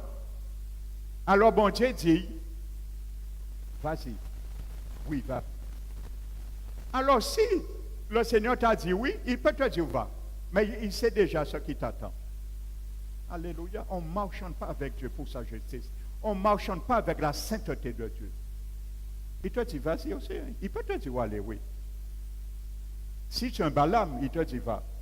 Parce qu'un jalaz ou pas, aïe, ou aïe, c'est le désir de ton cœur, vas-y. Les mauvaises compagnies corrompent les bonnes mœurs. Et où est ton trésor? Où sera ton cœur? Vas-y. Et bien souvent, ça sent mauvais. Je le sais. C'est dommage. Sa matrice, ça sent mauvais. C'est dommage. Tu sors dans un lieu, tu vas dans un lieu meilleur, à mon avis. Tu vas dans un lieu plus excellent. Mais quand tu vas dans un lieu qui te ramène à t'abaisser, comment dirais-je, à t'adultérer avec le péché, je parle spirituel. Mais c'est grave. Ne prends pas le nom de Dieu en vain. Alléluia. En plus, tu sais ce que Dieu avait fait pour toi. Tu as des témoignages dans ta vie que Dieu a fait. Tu craches sur ça et tu mens. En plus, tu dis Dieu n'a jamais rien fait pour toi. Tu auras compte à rendre à Dieu un jour. Amen. Vous savez, on aime dire que Dieu donne, il ne reprend jamais ses dons. Quand Dieu donne des dons, il le reprend. Rassurez-vous. C'est un verset qu'on a mal compris. Ce mot est dans le livre de Romains 10.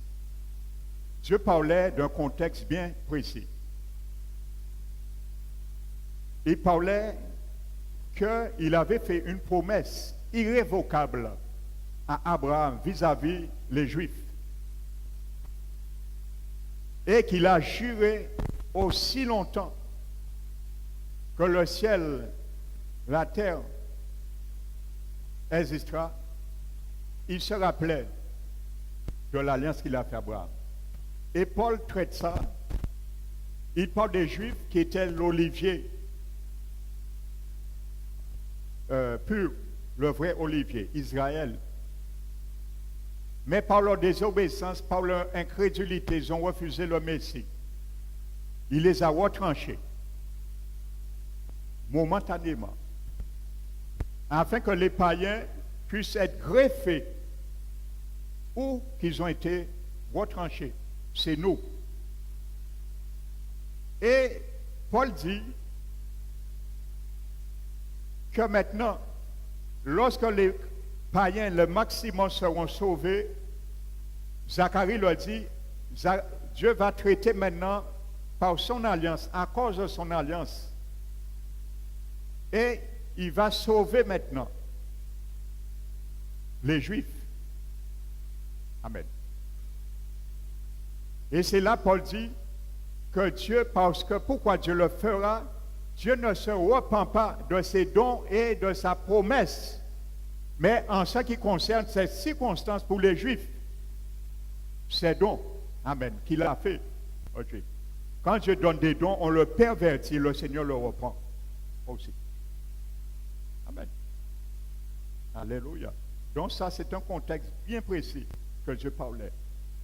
Que Dieu ne peut pas annuler ce qu'il a dit en ce qui concerne les Juifs, même s'ils ont été retranchés, certains, mais la majorité seront de nouveau greffés sur l'arbre généalogique qui est le vrai vigne, qui est sainte, qui était la racine. Amen. Alléluia. J'ai entendu un serviteur qui disait, le Seigneur Jésus lui avait donné des dons. Et des dons de guérison et de miracles. Il exerçait, mais il est tombé dans le péché à un moment donné, parce que le diable a voulu l'avoir et il a eu comme ça. Et il est tombé dans le péché. Et le Seigneur a repris tous les dons qu'il lui avait donnés. Amen. Et c'est quand il s'est repenti sérieusement, le Seigneur à ce moment lui a redonné les dons. Alors lorsqu'on voit des miracles se font, cherchons l'origine des miracles, parce que Satan aussi fait des miracles. Et je vous le dis, maintenant dans le monde entier, les plus grandes églises Et soi-disant, je dis bien soi-disant, les serviteurs qui ont les plus grandes options de guérison, de miracles, ne viennent pas de Dieu. Or, Jésus lui-même n'est pas là. Alors, si Jésus n'est pas là, à pas don à fait ça, qui m'a fait? Et on voit des jambes rallongées. On voit des scolioses se redresser. Physique, je parle bien scoliose. Médicale. Amen. Ainsi de suite. On voit des sourds entendre. Vous allez dire à ces gens-là, bon Dieu pas là. Ou quand ils sont chrétiens, moi, voyant dire, moi, quoi dit, moi, ça va venir de Dieu. Bien souvent, Jésus dit, il n'est pas là. Jésus n'est pas là. Parce que bien souvent, ces dons, ces miracles, ces produits se font avec sous la puissance de l'occultisme. Parce que ces gens ont fait des pactes et ils ont des bagues montées. Et aujourd'hui, il y en a beaucoup en Guadeloupe. J'aurais pu donner des noms, ce n'est pas mon objectif. Et il y en a beaucoup en Guadeloupe. Parce que ça rentre. Et aujourd'hui, il y a beaucoup de pasteurs qui ne croient plus en enfer. Ils vous prêchent que l'enfer n'existe pas. Et c'est eux qui font ce travail, à dérouter les brebis. Alors, lorsqu'un berger vous avertit, il sait pourquoi. Ce n'est pas pour avoir la même main sur vous. Hein. Je n'ai aucun intérêt. Votre vie vous appartient. Je n'ai aucun intérêt de retenir quiconque. Qui suis-je? Je suis plus grand que le maître. Jésus a dit, le serviteur n'est pas plus grand que son maître, ni l'apôtre plus grand que celui qui l'envoyait. Si Jésus a dit, il donne libre arbitre à tous ceux qui ne veulent pas entendre sa parole de quitter une église, c'est moi qui retiens l'autre. À qui met mon dessus de Jésus? Non, je ne le ferai pas. Je suis libre. Jésus m'a dit, je ne dois pas être plus grand que lui. Si Jésus te dit, tu peux partir. Si la parole te gêne, tu es libre. On ne peut pas dire, oui, parce qu'un qui m'a demandé de Jésus. Après, c'est tout. Hein? Alors, moi, c'est mon devoir de vous avertir, de vous protéger. Parce que ça, c'est mon mandat. Maintenant, à vos brebis, de l'accepter ou de le refuser, ça, c'est votre mandat. Je n'interfère pas dans votre mandat, votre décision. Alors, n'interférez pas non plus dans ma décision et le ministère que Dieu m'a donné. Alléluia. Comme ça, ce sera mieux pour toi et pour moi. Alléluia. Je ne dis pas, je ne prends pas de remarques, ce n'est pas ça que je parle. Je veux dire que ce que j'entends bien souvent, et je prends ça, c'est le langage irrespectueux. Parce qu'il y a des serviteurs ici, ils ont fait n'importe quoi. Ils ont dit les brebis, n'importe quoi. On insulte les brebis en plein culte. Les brebis de l'Assemblée. On les insulte en Guadeloupe. Ces brebis-là, c'est eux qui ont quand c'est beaucoup pis encore. Ils ont prendre ces gens pour Jésus. Ils ont respecter eux. Mais un serviteur qui les paie avec amour, comme le Seigneur, il y a ça, il y a de respecter eux. Il y a mépriser eux. Alors je sais de quoi je parle. Amen. Mais c'est pour votre bien. Sachez-le, j'ai aucun intérêt de retenir quiconque. C'est pour votre bien, c'est tout. Amen. Parce que peut-être des chemins vous n'avez pas encore passé, je suis déjà passé. Des échecs que j'ai faits, vous ne l'aviez pas encore connu, afin de vous épargner ces échecs. Il y a des terrains que j'ai sondés avant vous. J'ai tordu, j'ai eu des entorses. Je veux vous éviter d'avoir cette entorse. Parce qu'il n'y a ni d'entorse qui a fait mal. Amen.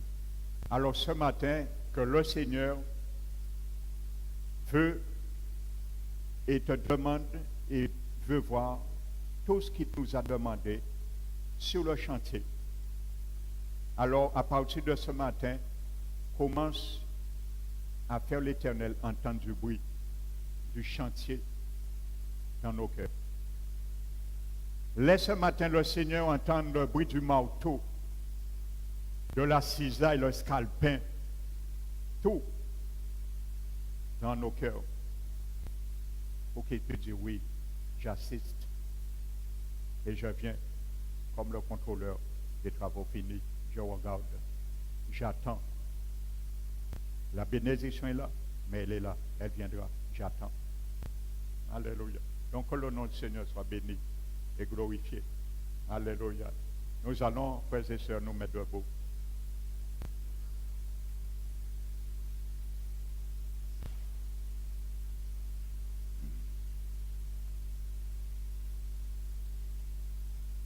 Et si tu désires de tout ton cœur que le Seigneur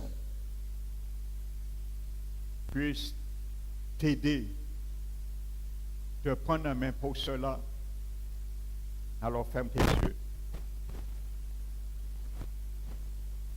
Père très saint, je te bénis, je te loue, mon Dieu. Gloire, honneur, louange, majesté qui t'appartient. Tu nous enseignes ce matin sur ta parole. Tu nous as montré, Seigneur, ton prophète Jean-Baptiste, lui qui a préparé le chemin de notre Seigneur Jésus dans le désert. Il se nourrissait de sauterelles et mangeait du miel sauvage. C'est ce miel que tu veux que nous mangions. Un miel qui est pur, qui est naturel. Le miel de ta parole. Il était vêtu d'une ceinture. C'est ce qui faisait toute sa richesse. Et nous voulons ce matin, mon Dieu, que nous comprenions ce qui fait notre richesse. C'est vraiment la ceinture de vérité qui est ta parole que nous devons mettre sur nous et porter sans cesse, Seigneur. Que nous devons manger, Seigneur, la nourriture sauvage qui est la plus naturelle, qui est ta parole, le vrai évangile, Seigneur. Car le diable a essayé de fragmenter au fil des siècles ton vrai évangile, à le disloquer, mais nul ne peut corrompre un cœur de tes enfants qui ont accepté ce miel sauvage qui est ton évangile de grâce et de paix, de bonheur, mon Dieu. Cet évangile, Seigneur, qui nous demande à assainir dans nos cœurs, sur nos cœurs, afin que toi tu frayes, Seigneur, ce chemin que tu veux, Seigneur, nous travaillons dessus, selon ton plan, mon Dieu. Car tu as dit, Seigneur, nous sommes ton ouvrage. Et étant recréés en toi, Seigneur Jésus, pour des bonnes œuvres afin que nous les pratiquions. Ce matin, tu nous as conduits et énuméré des bonnes œuvres. Tu as préparé d'avance et que nous devons les pratiquer, les mettre en action. En guerre, Seigneur, sur nos vies. C'est abaisser les montagnes, les collines, les coteaux. Redresser ce qui est tortueux. Les chemins, les sentiers raboteux, les mettre à plat, Seigneur. Car tu cherches la droiture. Et tu veux chercher une église dans les derniers temps qui marche dans la droiture de ta justice. Car tu nous l'as dit, Seigneur, que si après d'être retiré de la voie de la justice, dont nous avions été instruits. Nous retournons, Seigneur, dans les souillures que nous avons laissées. Notre deuxième cas est pire que la première. Mais nous ne voulons pas, Seigneur, nos dernières conditions soient pires que la première. Alors apprends-nous, mon Dieu, à gérer chacun de nous l'état de nos cœurs. Apprends-nous à ne plus marcher comme le monde. Apprends-nous à ne plus parler comme le monde. Apprends-nous à ne plus nous habiller comme le monde, Seigneur. Apprends-nous à ne plus marcher comme le monde. Penser comme le monde. Agir comme le monde. De la sorte, Seigneur, nous pourrons, Seigneur, être plus disposés pour assainir l'état de nos cœurs. Mais en regardant sur chacun de nous. Car ce matin, tu nous as donné chacun un plan idéal correspondant à la vraie nature, état de nos cœurs, pour que nous puissions regarder sur ce que tu veux que nous regardions et mettons l'accent et le devoir sur l'état de chacun de nos cœurs. Qu'il soit ainsi, Seigneur, ma prière soit pour moi et pour chacun de nous, ici dans ce lieu, du plus petit au plus grand, mon Dieu. Afin, Seigneur, que nous voyions sans cesse exaucer nos vœux, que tu accomplisses nos vœux, tu exauces nos prières, et que nous, lorsque nous prions, nous soyons revenus dans le rang de la prière fervente du juste, qui a une grande efficacité. Tu ne nous demandes pas, tu ne nous dis pas que la prière fervente a une grande efficacité, mais c'est la prière du juste, faite avec fervence, dans la justice et la vérité, la soumission, qui a une grande efficacité. Alors pour tous ceux et celles qui attendent encore, Père, dans cette efficacité, que tu puisses écouter ce délai, les faire comprendre, Seigneur, que si la bénédiction tarde, ce n'est pas toi, tu es là, mais le chemin tortueux. Le chemin, Seigneur, est abandonné. Et tu voudrais, Seigneur, qu'il y ait une nouvelle ouverture pour nos cœurs, pour que tu rentres pleinement. Seigneur, ce matin, je te prie, comme Paul l'a prié, cette prière. Il t'a adressé 42 prières en tout, Seigneur, dans les épîtres. Il a prié toutes sortes de prières pour l'Église, pour lui, pour les faibles, pour les sœurs et frères, pour les rois, Seigneur éternel, pour la prière, pour la guérison. Mais je te prie ce matin, et je fléchis les genoux devant toi, devant ce peuple ce matin, dont tu m'as établi berger sur ce troupeau. Alors je fléchis aussi les genoux devant toi. Et je prie que le Dieu, d'où chaque famille dans les cieux sur la terre, si leur paternité, leur nom, qui donne à chacun de nous ce matin dans ce lieu, selon la richesse de sa gloire, d'être puissamment fortifié dans notre corps intérieur, dans nos cœurs, par ton esprit, Seigneur. Afin que Jésus-Christ continue à habiter nos cœurs par la foi, étant fondés par l'amour. C'est ma prière pour chacun de nous. Qu'il soit fait ainsi, Seigneur. Et conduis-nous dans ta volonté pour cela. Père, je t'ai prié. Au nom puissant de Jésus-Christ. Amen. Alléluia.